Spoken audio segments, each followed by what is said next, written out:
lain. Jadi gimana? Tekek rezeki, tekek rezeki, tekek rezeki, tekek rezeki. Jadi jangan ada keraguan kita menunggu janji Allah itu iya tabli, iya tabli, beli engkau nih. Pokoknya iya. Nah inilah bahwa seringkali para nabi, para rasul ini ditegur oleh Allah karena kebimbangan yang muncul. Satu, secara psikologis, bahwa ketika dalam kita kebimbangan, hidup kita tidak nyaman. Menunggu suami pulang atau tidak, nggak bisa tidur. Percaya nggak?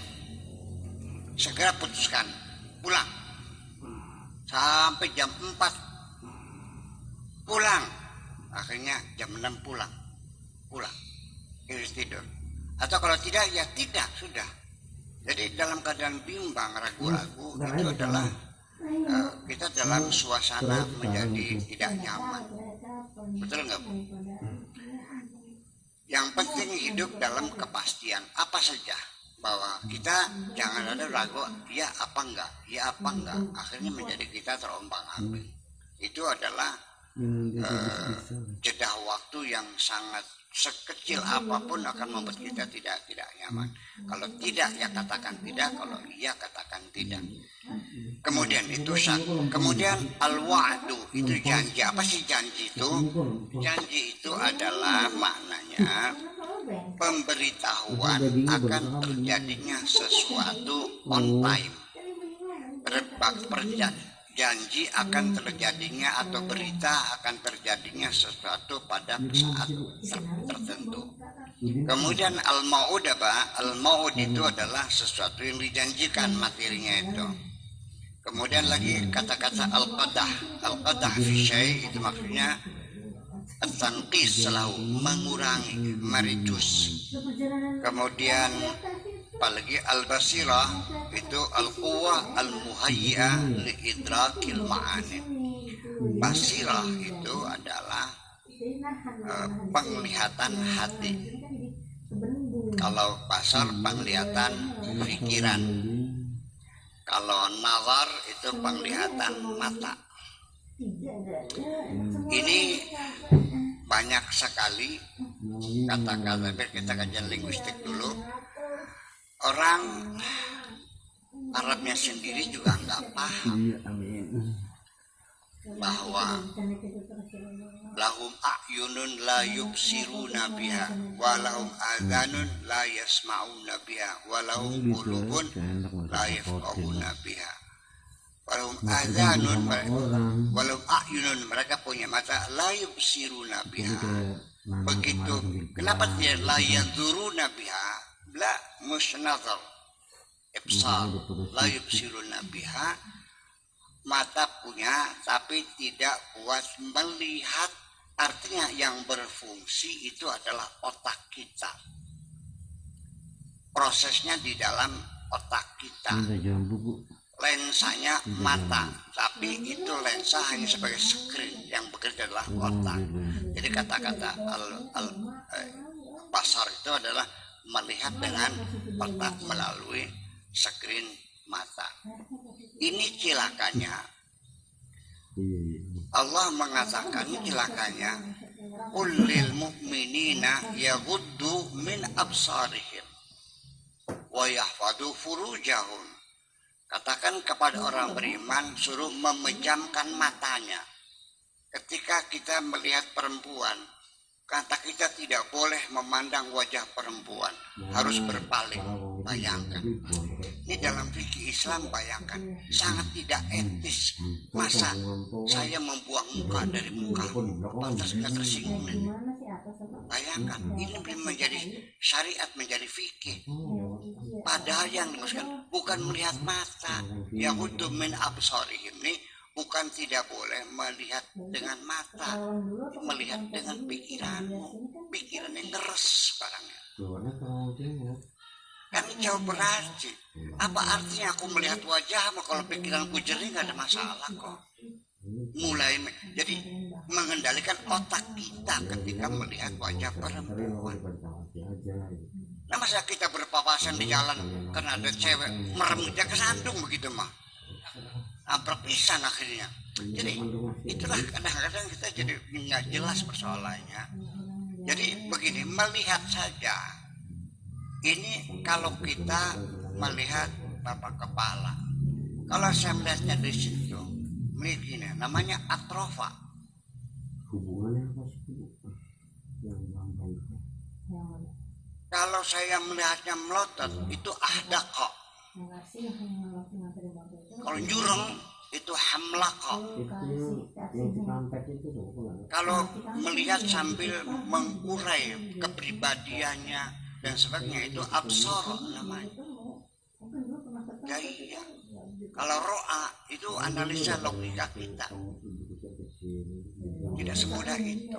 Nah ini orang-orang juga nggak ngerti. Dikiranya bahasa Quran itu bahasa Arab. Ya memang Arab, tapi lain Arab Quran itu bahasa Tuhan. Nah ini yang perlu kita gugat kembali persoalannya. Kita gugat sekali. Jadi artinya di sini pada ujungnya mah, lalu di sini banyak sekali istilah-istilah yang perlu diuraikan dulu. Kemudian apa lagi ya? Oke, as-sarirah. Nah, sarirah itu adalah sir. Sir itu bahasa Indonesia palung hati. Jadi palung hati itu hati bagian dalam hati kita yang tidak bisa dilihat, diintai oleh siapapun. Sekalipun malaikat, sekalipun jin, sekalipun iblis pun, setan tidak bisa melihat sir kita.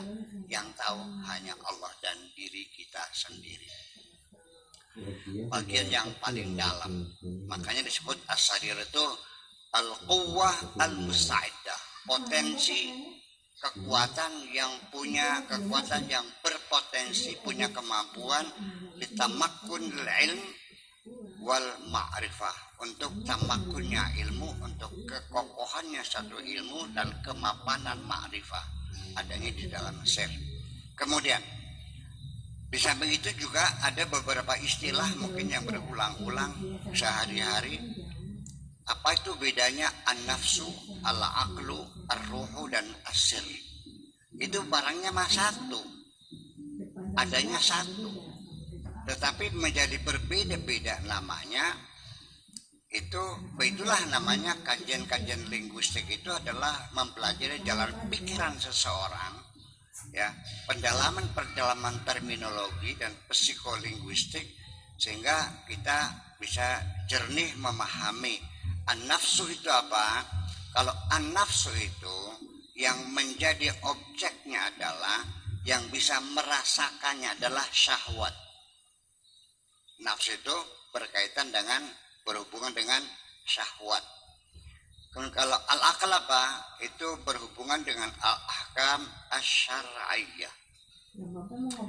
Ketika kita melihat perempuan cantik, lalu kita bergairah karena pakai celana trik, pullover, pakai jilbab, pakai jilbab, tapi pullover ketat, gitu, pakai trik, saksi juga. Nah, ketika kita bergairah, bersyahwat, itulah yang sedang berfungsi adalah nafsu kita. Tetapi ketika kita melihat sesuatu, umpamanya rokok, ini lalu kita berpikir ini boleh atau tidak, haram atau halal. Nah, disitulah yang berfungsi adalah akal kita. Kemudian kalau hal yang menyangkut tentang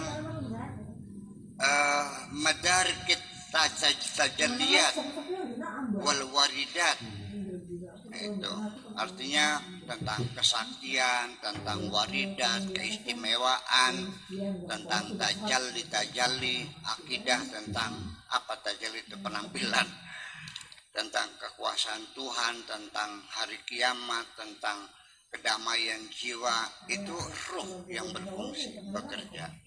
Kemudian ketika berhubungan dengan masalah madarikul at-tahqiqat wa tamkinat, kemapanan sudah final.